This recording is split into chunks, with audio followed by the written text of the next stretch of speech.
Hello guys, welcome back to the channel and welcome back to elite wrestling. तो guys आज भी हम AEW के बहुत ही बड़े और बहुत सारे अपडेट्स के बारे में बात करने वाले हैं। और ना सिर्फ AEW बल्कि हम AEW के बाहर के भी काफी सारे अपडेट्स के बारे में बात करने वाले हैं, क्योंकि हाल फिलहाल में रेसलिंग वर्ल्ड के अंदर काफी सारी चीजें हो रही है। क्योंकि जॉन मॉक्सली ने न्यू जापान प्रो रेसलिंग के अंदर जाकर एक काफी खतरनाक अनाउंसमेंट कर दी है। हम जानने वाले हैं कि इस वीक का कोलिजन शो ऑफ एयर जाने के बाद क्या हुआ। कोलिजन शो पर हमें बैक स्टेज में कुछ इंटरेस्टिंग चीजें देखने को मिली है, जिसके साथ ही हम जानेंगे कि जंगल बॉय के रिटर्न के बाद यहाँ पर जंगल बॉय को लेकर कौन से सीक्रेट सामने आ रहे हैं और काजुशिका ओकाडा का फ्यूचर क्या है। तो गाइज ये सब बातें जानने के लिए ये वीडियो एकदम आखिर तक जरूर देखना। और गाइज ऐसे ही AEW से रिलेटेड हर एक न्यूज, रूमर और अपडेट और AEW के हर एक शो का रिव्यू पाने के लिए हमारे चैनल को सब्सक्राइब करना मत भूलना। पर अब ज्यादा देर न लगाते हुए चलिए ये वीडियो शुरू करते हैं। और गाइज सबसे पहले बात करते हैं कोलिजन शो की और जानते हैं कि इस वीक का कोलिजन शो ऑफ एयर जाने के बाद क्या हुआ। तो गाइज अगर आपने हमारे चैनल पर इस हफ्ते के कोलिजन शो का रिव्यू वीडियो देखा है तो आपको तो पता ही होगा कि इस हफ्ते के कोलिजन शो के मेन इवेंट के अंदर हमें FTR और Daniel Garcia house of black को फेस करते हुए दिखाई दे रहे थे, जो मैच सच में काफी जबरदस्त मैच था। और शो के आखिर में यहाँ पर FTR और डेनियल गार्सिया ने स्टैंड टॉल किया और इसके बाद हमें battle of the belts event 9 में देखने को मिला था, जहाँ पर मेन इवेंट के अंदर ऑरेंज कैसिडी ने अपने इंटरनेशनल चैंपियनशिप सक्सेसफुली डिफेंड कर ली थी। लेकिन इसके बाद हमें सरप्राइजिंगली यहाँ पर डेनियल गार्सिया, FTR और ऑरेंज कैसिडी एडम कोपलन के साथ रिंग के अंदर देखने को मिले। और गाइस फिर एक बार यहाँ पर क्राउड को हैप्पी करने के लिए और डेनियल गार्सिया को ओवर दिखाने के लिए सरप्राइजिंगली यहाँ पर इन सभी ने डेनियल गार्सिया का डांस किया है, जो कुछ फुटेजेस हाल फिलहाल में फैंस ने अपने सोशल मीडिया हैंडल्स पर शेयर किए हैं, जहाँ पर आप देखकर समझ सकते हैं कि गाइस हाल फिलहाल में काफी सारे लोग डेनियल गार्सिया का डांस एंजॉय कर रहे हैं। और गाइस मुझे लगता है कि अपने इसी डांस के चलते गार्सिया आगे चलकर काफी बड़े रेसलर बन सकते हैं, क्योंकि इसके जरिए वो फैंस के अंदर काफी पॉपुलर हो रहे हैं। और यहाँ पर एज को भी डांस करता हुआ देखने के लिए काफी मजा आया। लेकिन आप मुझे कमेंट कर बताइए कि इन सब चीजों पर आपका क्या कहना है।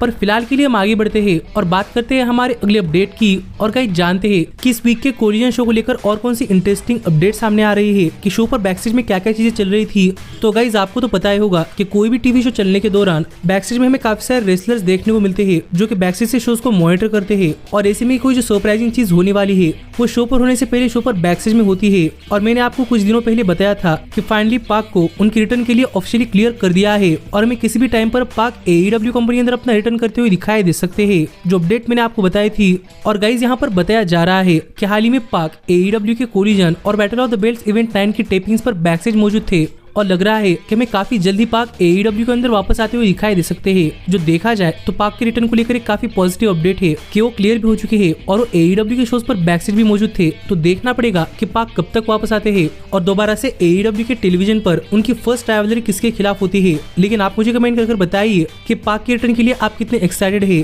पर फिलहाल के लिए हम आगे बढ़ते हैं और बात करते हैं हमारे अगले अपडेट की। और गाइस जानते हैं कि AEW कंपनी के बाहर अब न्यू जापान प्रो रेसलिंग के अंदर भी क्या चल रहा है, क्योंकि गाइस अगर आपने हमारे चैनल पर कल के कोलिजन शो का रिव्यू वीडियो देखा है तो आपको तो पता ही होगा कि मैंने आपको बताया था कि मैं फाइनली जंगल बॉय अपना रिटर्न करते हुए दिखाई दिए हैं, और वो भी सरप्राइजिंगली AEW कंपनी के अंदर नहीं बल्कि न्यू जापान प्रो रेसलिंग के अंदर, जो कि टोटली डिफरेंट कंपनी है। और वहां पर जाकर जंगल बॉय ने अपना AEW कॉन्ट्रैक्ट भी फाड़ा था, जो बातें मैंने आपको बताई थी। पर इसके साथ ही जंगल बॉय ने न्यू जापान प्रो रेसलिंग के अंदर जाकर एक और काफी शॉकिंग चीज की थी, जो मैंने आपको तब नहीं बताई, पर मैं यहाँ पर अब आपको बताना चाहूंगा कि गाइस शॉकिंग चीज एक रिस्ट बैंड की चीज थी। क्योंकि यहाँ पर जंगल बॉय ने अपने रिटर्न करते ही एक रिस्ट बैंड अपने आर्म पर पहना था, जिस पर लिखा था स्केप गोट। जिस वर्ड का अगर आपको मतलब नहीं पता तो मैं आपको बताना चाहूंगा कि इस वर्ड का मतलब होता है कि ऐसा कोई जिसे कि उन चीजों के लिए पनिश किया गया हो जो कि उसने कभी की ही नहीं। जिस वर्ड का ही मतलब होता है स्केप गोट। और इस नाम का आर्म बैंड जंगल बॉय ने अपने कंधे पर पहना था, जिससे कि हमें जंगल बॉय अब भी जस्टिफाई करते हुए दिखाई दे रहे हैं कि उनके हिसाब से अभी वो इनोसेंट है। और जो CM पंक को लेकर AEW के बैकस्टेज में जो ड्रामा हुआ था उसके अंदर जंगल बॉय का कोई इनपुट नहीं था। लेकिन आप मुझे कमेंट कर बताइए किस पर आपका क्या कहना है। पर गाइस सच में मैं अब भी ये चीज देखकर काफी सरप्राइज हूँ कि मैं जंगल बॉय AEW कंपनी पर नहीं बल्कि न्यू जापान प्रो रेसलिंग के अंदर अपना रिटर्न करते हुए दिखाई दिए है, जो चीज देखा जाए तो एक तरीके से सेंस भी बनाती है। क्योंकि मुझे लगता है कि अगर जंगल बॉय AEW के टेलीविजन पर वापस आते तो गाइस यहाँ पर काफी सारे AEW फैंस जंगल बॉय पर ऑटोमेटिकली टर्न हो जाते, क्योंकि मुझे लग रहा है कि अब भी कहीं ना कहीं फैंस के माइंड के अंदर CM पंक और जंगल बॉय का झगड़ा ये काफी फ्रेश चीज है। पर जंगल boy new Japan pro wrestling के अंदर वापस गए हैं। तो यहाँ पर AEW कंपनी के अंदर वापस आने से पहले जंगल बॉय जापान के अंदर अलग से अपनी पहचान बनाकर वापस आ सकते हैं, जिससे कि एक तरीके से जंगल बॉय अपने पूरे बैकस्टेज ड्रामा पर भी एक तरीके से पर्दा डाल देंगे। और इसके बाद अगर वो वापस कंपनी के अंदर आते हैं तो मुझे लगता है कि फैंस को उनसे कोई दिक्कत नहीं होगी। लेकिन आप मुझे कमेंट कर बताइए कि इस पर आपका क्या कहना है। पर यहाँ पर एक स्पेकुलेशन भी चल रही है कि जंगल बॉय का AEW का कॉन्ट्रैक्ट फाड़ना प्रोबेबली एक काफी बड़ी स्टोरी लाइन का पार्ट है और देखने के लिए मजा आएगा कि फिर एक बार जब AEW अगर जंगल बॉय को लेकर ऐसी स्टोरी लाइन कर रही है तो ये चीज लॉन्ग टर्म के अंदर AEW कंपनी को कितना फायदा देती है, क्योंकि लग रहा है कि आजकल AEW भी काफी आउटस्टैंडिंग स्टोरी लाइन्स डिलीवर कर रही है। जिस पर आपका क्या कहना है आप मुझे कमेंट कर बताइए। पर फिलहाल के लिए हम आगे बढ़ते हैं और बात करते हैं हमारे अगले अपडेट की। और गाइस जानते हैं कि काजुचिका ओकाडा को लेकर कौन सी इंटरेस्टिंग अपडेट सामने आ रही है कि काजुचिका ओकाडा जापान छोड़कर जा रहे हैं या नहीं। तो गाइस अगर आप न्यू जापान प्रो रेसलिंग को भी फॉलो करते हैं तो आपको पता होगा कि मैंने आपको बताया था कि काजुचिका ओकाडा जो कि न्यू जापान प्रो रेसलिंग के सबसे बड़े सुपरस्टार्स में से एक है, जो कि न्यू जापान प्रो रेसलिंग के साथ काफी लॉयल रहे हैं और एक तरीके से ओकाडा अकेले ही पूरी की पूरी कंपनी को कैरी भी करते हैं। पर ओकाडा को लेकर ऐसी रूमर सामने आ रहे थे कि ओकाडा का जापान के साथ कॉन्ट्रैक्ट इस साल जनवरी के अंदर खत्म होने वाला है। पर इसके बाद ओकाडा फ्यूचर के लिए अपने और भी के सारे ऑप्शंस चेक कर रहे हैं। पर मुझे तब भी लग रहा था कि शायद ओकाडा जापान नहीं छोड़ेंगे, पर अब ओकाडा ने ऐसा कुछ कर दिया है जो देखकर लग रहा है कि ओकाडा जापान छोड़कर जा चुके हैं, क्योंकि हाल ही में ओकाडा ने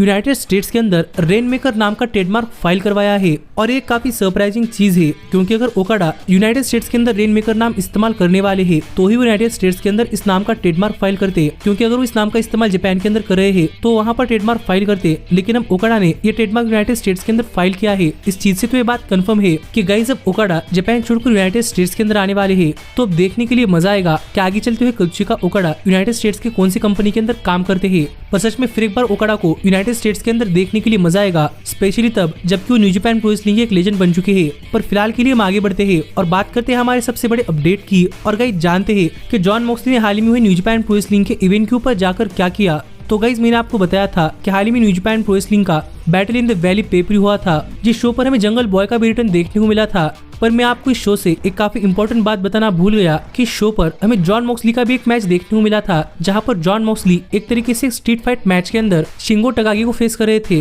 और गाइस पहली बार यहाँ पर जॉन मॉक्सली और शिंगो टकागी इनके बीच में हमें एक काफी खतरनाक और ब्रूटल मैच देखने को मिला है, जिसके बारे में मैं तो ज्यादा बात नहीं करूंगा क्योंकि new Japan pro wrestling directly strike मार देती है। लेकिन मैं यहाँ पर आपको जरूर बताना चाहूंगा कि आखिरकार जॉन मॉक्सली ने शिंगो टकागी को इस मैच के अंदर हरा दिया और मॉक्सली ने ये मैच जीत लिया है। पर ये मैच जीतने के बाद यहाँ पर जॉन मॉक्सली ने काफी बड़ी सरप्राइजिंग चीज की, क्योंकि यहाँ पर माइक लेकर बात करते हुए जॉन मॉक्सली ने NJPW वर्ल्ड हेवीवेट चैंपियन यानी कि टेत्सुया नाइटो को ऑल आउट किया। और यहाँ पर बात करते हुए जॉन मॉक्सली ने टेत्सुया नाइटो को वर्ल्ड चैंपियनशिप के लिए चैलेंज कर दिया और कहा कि वो पिछले 5 साल से इस चीज का इंतजार कर रहे थे और अब वो फाइनली टेत्सुया नाइटो को चैलेंज करने वाले हैं। तो अब देखने के लिए मजा आएगा कि जब टेत्सुया नाइटो हाल ही में न्यू जापान प्रो रेसलिंग की वर्ल्ड हेवीवेट चैंपियन बने हैं तो जॉन मॉक्सली जैसे चैलेंजर के सामने टेत्सुया नाइटो किस तरीके से रसल करते हैं, क्योंकि नाइटो के लिए भी वर्ल्ड चैंपियन बनना ये उनके लिए अपने आप में ही काफी लंबी स्टोरी है। क्योंकि उन्हें वर्ल्ड चैंपियन बनने के लिए जैसे कोफी को WWE के अंदर 15 साल का इंतजार करना पड़ा था, वैसे उन्हें भी इंतजार करना पड़ा था। तो देखना पड़ेगा कि जब नाइटो और जॉन मॉक्सली एक दूसरे के आमने सामने आते हैं तो यहाँ पर राइवलरी कितनी खतरनाक होती है। और अगर मॉक्सली जापान के अंदर एक राइवलरी देते हैं तो AEW कंपनी के अंदर कब तक वापस आते हैं। लेकिन आप मुझे कमेंट कर बताइए कि आपका इस पर क्या कहना है। पर ऐसे ही AEW से रिलेटेड हर एक न्यूज, रूमर और अपडेट और AEW के हर एक शो का रिव्यू पाने के लिए हमारे चैनल को सब्सक्राइब करना मत भूलना। पर अब मैं मिलता हूँ आपसे अगली वीडियो के अंदर, पर तब तक stay healthy, stay happy and keep watching Elite Wrestling. Hey, did you like that video? Click the screen for more.